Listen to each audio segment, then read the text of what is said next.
Hello everyone, welcome back to my channel. आज हम बनाएंगे इस तरह से पीटर पैन कॉलर। ये फ्रॉक में मैंने किस तरह से बनाया है ये आपको पूरा बताएंगे, स्टिच करके दिखाऊंगी। तो चलिए आप लोग को दिखाती हूँ। और ये बनाना बहुत ही इजी है। और इसके लिए मैंने गला को तो पहले ही काट लिया था, लेकिन आपको फिर से दिखा दे रही हूँ। इसका ब्रॉड है करीब 2 इंच है और इसका डिप है 3 इंच। ये देखिए। और एक कपड़े ले लेना है, बचा हुआ कपड़ा। और मैंने इसी बचे हुए कपड़े से बनाना है, इसलिए मैंने यही कपड़ा लिया है। इसको 4 फोल्ड करना है और इस तरह से 4 फोल्ड करके उस गले वाले जो पल्ला है उसको इस पर बैठा लेना है। और सिंपली इसका राउंड शेप इस पर ड्रॉ कर लेना है, जैसे मैंने इस गले में किया है फ्रॉक में। और आप इस डिज़ाइन को, पीटर पैन कॉलर को, आप कुर्ती में, फ्रॉक में अब बना सकते हैं। बहुत अच्छा लगता है, स्पेशली ये बच्चों के लिए बहुत अच्छा है। और अब देखिए, इसका मैंने जो कॉलर रखना है उसका मैंने 2 इंच रखना है। 1.5 इंच आ जाएगा स्टिचिंग वगैरह हो करके, लेकिन मैंने 2 इंच ले लिया है। इस तरह से राउंड राउंड में मुझे 2 इंच ले लेना है। तो इस तरह से मैंने 2-2 इंच पूरी तरह से ले लिया है। ये देखिए, ये 2-2 इंच का मैंने गोलाई कर लिया। और इसको थोड़ा सा गोलाई को शेप अच्छे से दे देना है। और यहाँ पर हमें एक राउंड शेप देना है जो फ्रंट में होता है पीटर पैन कॉलर में। इस तरह से आप इसको चाहे तो पूरा कटिंग कर सकते हैं फ्रंट वाले को, और अगर चाहे तो आप इसी तरह से जैसे मैं काटूंगी उस तरह से ही काट सकते हैं। तो इस तरह से इसको गला को पहले निकाल लेना है।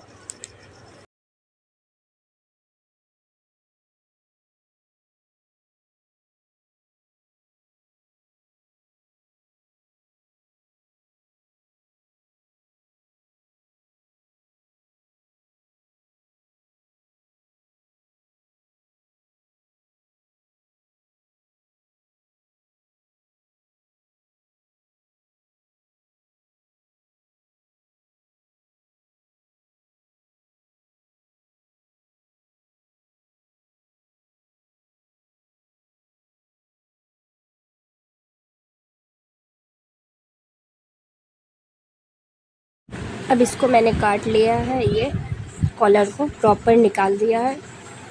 इसको जॉइंट से मैंने अलग नहीं किया है, मैंने इसको जॉइंट ही रखा है बीच में, देखिए सेंटर में। और इसी तरह से ये देखिए साइड में हमें इस तरह से सिल लेना होगा, 1/2 इंच का मार्जिन लेते हुए।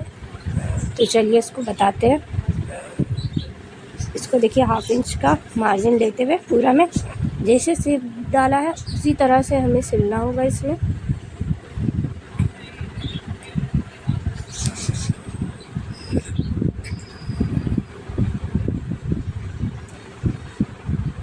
ये बनाना बहुत ही आसान है।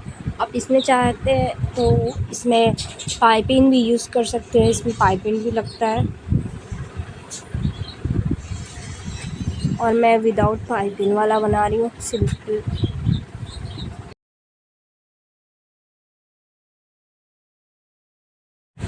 अब इस कॉलर में हमने सिलाई लगा दिया है। अब इसमें छोटा छोटा कट्स लगाना है। कट्स इस तरह से लगाएं कि आपका सिलाई नहीं कटे, और बिल्कुल सिलाई को ध्यान में रखते हुए और इसको बिल्कुल छोटा छोटा कट्स लगाते हुए जाए पूरा राउंड में, ताकि आप इसको फ्लिप करें तो आसानी से फ्लिप हो जाए। और ये देखिए, ये मैंने कटिंग कर लिया। अब इसको फ्लिप करना है, कॉलर को निकालना है। ये देखिए, बहुत ही आसानी से ये कॉलर निकलेगा। और ये देखिए, अब इसमें थोड़ा प्रेस की ज़रूरत है। प्रेस लगाएंगे तो आपका जो कॉलर है वो प्रॉपर फिनिशिंग से बैठ जाएगा। अब हमें इसमें आयरनिंग कर लेना है। और आयरनिंग करने टाइम में जहाँ आपका राउंड शेप है उसको प्रॉपर निकालते हुए फिनिशिंग से आप इसको प्रेस कर दें, आयरनिंग कर दें। और देखिए ये आयरनिंग करने से एकदम फिनिशिंग से प्रॉपर बैठ जाता है। अब इसको गले में इस तरह से लगेगा और इसको रॉन्ग साइड से लगेगा और 1/2 इंच की टायर का सिलाई लेकर के, यानी उल्टी तरफ से सिलाई लगेगा और फ्रंट साइड में फ्लिप होके आएगा। तो चलिए आपको बताते हैं।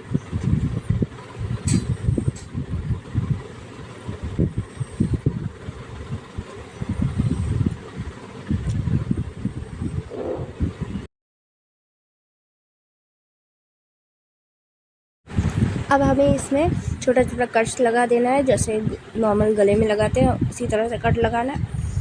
बस कट लगाते हुए इतना ध्यान रखना है कि सिलाई नहीं कटे। और इसको इस तरह से पूरा में कट लगाने के बाद इसको आराम से सामने की तरफ मोड़ लेना है इस कपड़े को। ये देखिए, और ये कॉलर पूरा सामने की तरफ आ गया है। अब इसमें थोड़ा सा आयरनिंग की ज़रूरत है। ये आयरनिंग करने से थोड़ा सा फ्रेश हो जाता है कपड़ा। और ये देखिए, सामने में भी थोड़ा सा आयरनिंग कर लेंगे। आयरनिंग करने से कपड़ा में खूबसूरती आ जाता है, सिलाई बैठ जाता है। बहुत ज़रूरी होता है आयरनिंग। ये देखिए कितना फिनिशिंग से बना ये पीटर पैन कॉलर। और ये इसी कपड़े का है ना, इसलिए थोड़ा सा समझ में नहीं आ रहा दूर से, लेकिन बहुत अच्छा बना था ये रियल में। अब इसकी बैक साइड की के लिए मुझे एक पट्टी ले लेना है जो 2-3 इंच का हमें खोलना है बैक साइड में, क्योंकि मुझे हुक सिस्टम करना है पीछे। आप चाहे उसमें जिप लगाएं या कुछ और करें, लेकिन गला हमको बड़ा नहीं रखना था, इसलिए मुझे ये पट्टी लगाना है और इसके 1/2 इंच का पैर की मार्जिन से इसको सिल देना है।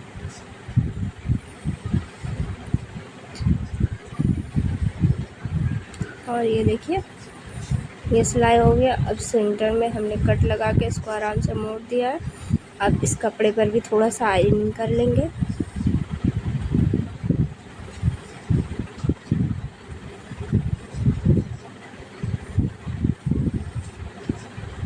और ये देखिए कितना प्यारा सा बन गया। अब इस पर हमें स्टिच लगा देना है जो बैक साइड में कपड़ा था। और ये देखिए मैंने इसको भी स्टिच कर दे रही हूँ। अब इसके टॉप पर भी मतलब ऊपर की तरफ भी हमने 1/2 इंच का मार्जिन लेते हुए हमें मतलब एक पैर की मार्जिन से मैंने सिलाया ऊपर की तरफ। और एक पूरे पट्टी ले लेना है जो बैक साइड गले में फिनिशिंग करना है। और इसको ऐसे पूरे पट्टी को जैसे लगाते हैं नॉर्मल वैसे लगाना है। मेरे पास इतना ही कपड़ा बचा था, इसलिए मैंने इतना ही पट्टी अलग अलग लगाया। आपके पास अगर एक ही मतलब लंबा पट्टी बन रहा है तो आप एक ही साथ गले बनाएं दोनों को, फिर बीच में कट कर दे। और ये देखिए ये मेरा गला तैयार हो गया। अब इसमें छोटा छोटा कट्स लगा देता है। कट्स लगाने से आपकी गले की फिनिशिंग अच्छी आती है। और यहाँ बैक साइड में थोड़ा सा चीरा सिलाई लगा देना होता है ताकि कपड़ा फोल्ड करें तो बाहर की तरफ नहीं आए। और ये देखिए इसको मैंने सिलाई कर दिया है।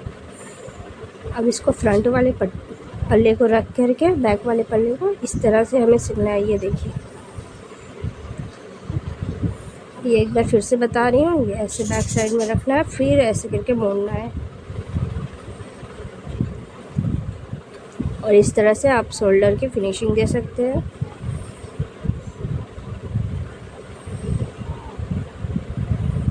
और इसको एक बार और सिल लेना है, पक्का कर लेना है और दूसरी तरफ शोल्डर को भी उसी तरह से हमें स्टिच करना है।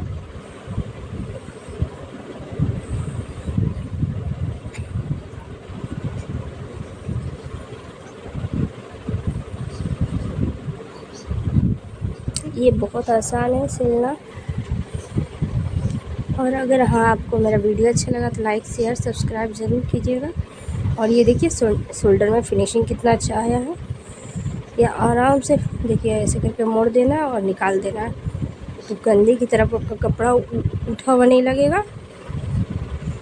और यहाँ हमें पीछे गले में सिलाई देना, लेकिन फ्रंट गले में बिल्कुल सिलाई नहीं देना है। पीछे में इस तरह से मैंने सिलाई दिया। आप अगर चाहे तो दे सकते हैं, आपकी चॉइस है, लेकिन आप नहीं देंगे तो ज़्यादा अच्छा लगेगा, क्योंकि ऑलरेडी आपका कॉलर आपका शोल्डर से अटैच हो गया, तो वो कभी नहीं मुड़ के पीछे जाएगा या अंदर की तरफ जाएगा। और इस तरह से दोनों तरफ का पट्टी को हमें इस तरह से सिल लेना है।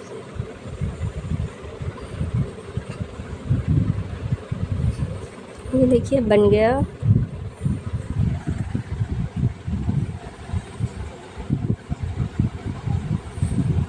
अब हमें फ्रॉक का घेरा रेडी करना है, उसमें चून लगाना है। तो चून लगाना बहुत ही आसान है। इस तरह से बारीक बारीक चून लगाइए आप। अगर बारीक वाला चून लगाएंगे तो फ्रॉक में खूबसूरती बहुत ज़्यादा आएगी। अगर प्लेट वाला पसंद है तो प्लेट वाला लगाएं, लेकिन मुझे इस तरह का ही चून पसंद है, बहुत बारीक बारीक वाला चून, जैसा रेडीमेड फ्रॉक में रहता है। और यकीन करिए अगर आपको प्लेट वाला लगाएं और इस तरह से बारीक चून लगा के फ्रॉक बनाएंगे, दोनों में डिफरेंट बहुत ज़्यादा है। और इस तरह से ये देखिए मैंने चून लगा दिया है। इससे फ्रॉक बहुत अच्छा लगता है देखने में, बेबी फ्रॉक। और इसको मैंने एक पल्ला को उठा करके इस पर लगाना है। आप कोई पल्ला लगाएं, फ्रंट वाला हो चाहे बैक वाला, कुछ भी लगा सकते हैं। और इसको अगर आपका प्लेट ज़्यादा हो जाता है, मतलब प्लेट वाला भाग ज़्यादा हो जाता है, अगर चून वाला पल्ला ज़्यादा हो जाता है, तो कहीं कहीं आपका खाली है तो वहाँ आप उसको चून भर सकते हैं, लेकिन ज़्यादा नहीं होना चाहिए सर।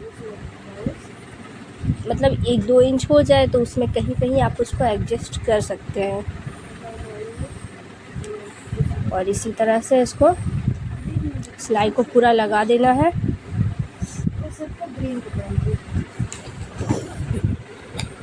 और इसके ऊपर एक और हमें सिलाई लगा देना है।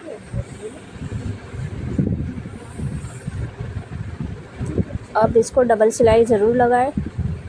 डबल सिलाई लगाएंगे तो आपकी सिलाई मजबूत रहेगी। और ये देखिए आप खुद देखिए, बारीक चून लगाने से कितना फिनिशिंग में फ़र्क आता है, कितना अच्छा लग रहा है देखने में। आप अगर इस तरह से फ्रॉक बनाएंगे, यकीन करें बहुत ही प्यारा बनेगा फ्रॉक। अब ऐसे ही चून वाला फ्रॉक चलता है। अब स्लीव्स की बारी, मैंने दूसरा चून लगा लेंगे बाद में। स्लीव्स अटैचिंग की बारी है, स्लीव्स अटैच करना है। इसको पहले 1/2 इंच का मार्जिन लेते हुए हमें इसको सिल देना है, फोल्ड करके इस तरह से।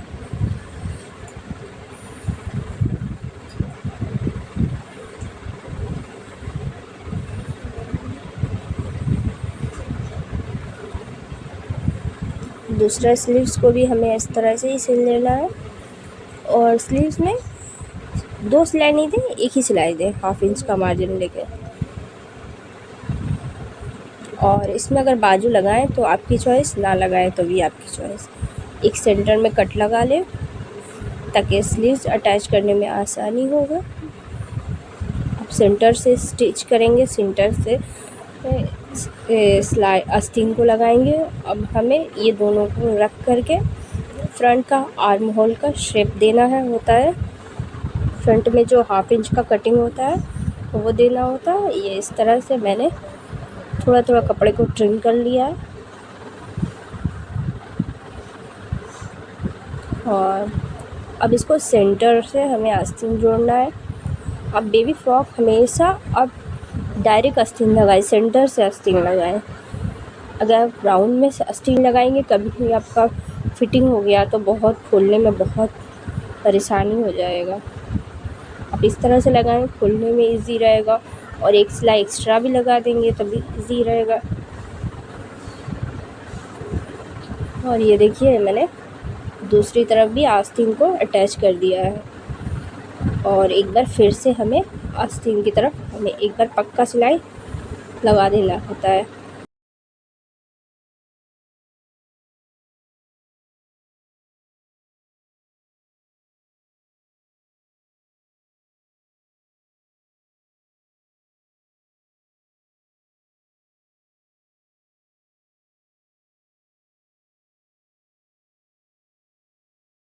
अब ये देखिए मैंने सिलाई लगा दिया है और इसके फ्रंट में देखिए फिनिशिंग, कहीं पर कोई कपड़ा मुड़ाया हुआ नहीं है।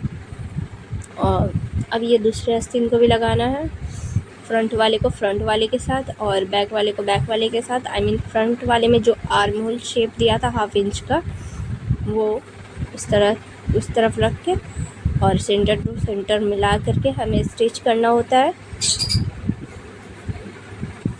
इसको भी उसी आस्तीन की तरह हमें अटैच करना होता है।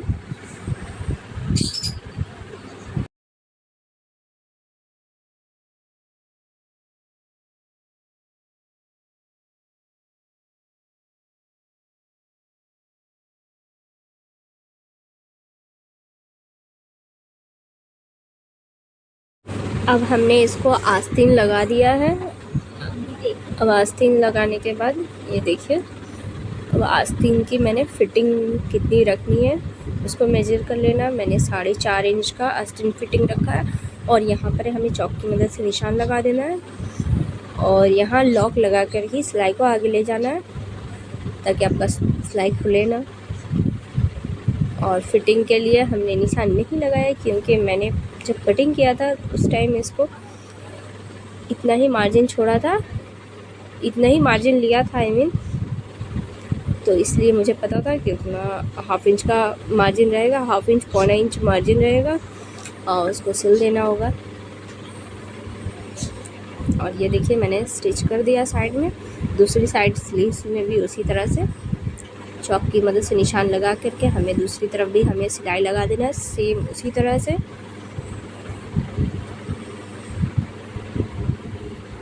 और बच्चे के कपड़े में आप ज़्यादा मार्जिन ना रखें, कम रखें, आई मीन 1 इंच बहुत है, बहुत ज़्यादा है। और ये मैंने दूसरी तरफ भी हमें उसी तरह से सिलाई लगा दिया है। और एक बार और हमें पक्का कर लेना है सिलाई को। आप भी इसी तरह से एक सिलाई ना लगाएं, 2 सिलाई लगाएं। और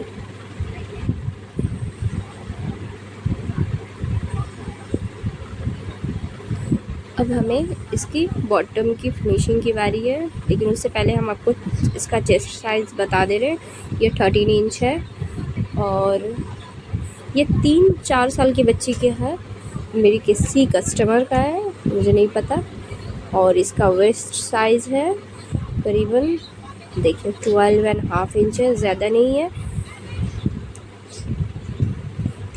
इसलिए मैं आपको दिखा दे रही हूँ कि आपको अंदाज़ा हो जाए। अब बॉटम फिनिशिंग की बारी है, तो इसमें हमें 1 इंच का मार्जिन लेते हुए हमें पूरा बॉटम को फिनिशिंग कर देना है। चून वाला फ्रॉक में कभी भी आप पीको मत करवाइएगा क्योंकि पीको चून वाले कपड़े फ्रॉक में अच्छा नहीं लगता है। और आप अगर उरेब कपड़े में बना रहे हैं फ्रॉक उरेब में, तो आप बनाइए, बिल्कुल बहुत अच्छा लगेगा। उरेब में अगर आप पीको करवाते हैं फ्रॉक में, बॉटम में जो फिनिशिंग देते हैं वो अगर पीको करवाएंगे तब ज़्यादा अच्छा लगेगा। लेकिन चून वाला जब भी बनाए तो इस तरह से 1/2 इंच 1 इंच का मार्जिन रखें और उसको फिनिशिंग कर दें इस तरह से सिलाई करके। और ये मेरा सिलाई ऑलमोस्ट डन हो गया है। और अगर हाँ आपको मेरा वीडियो अच्छा लगा तो लाइक शेयर एंड सब्सक्राइब कीजिएगा और कमेंट्स करके बताइएगा। और ये देखिए कितना सीन फ्रॉक बना है। चलिए मिलते हैं एक नए वीडियो के साथ, तब तक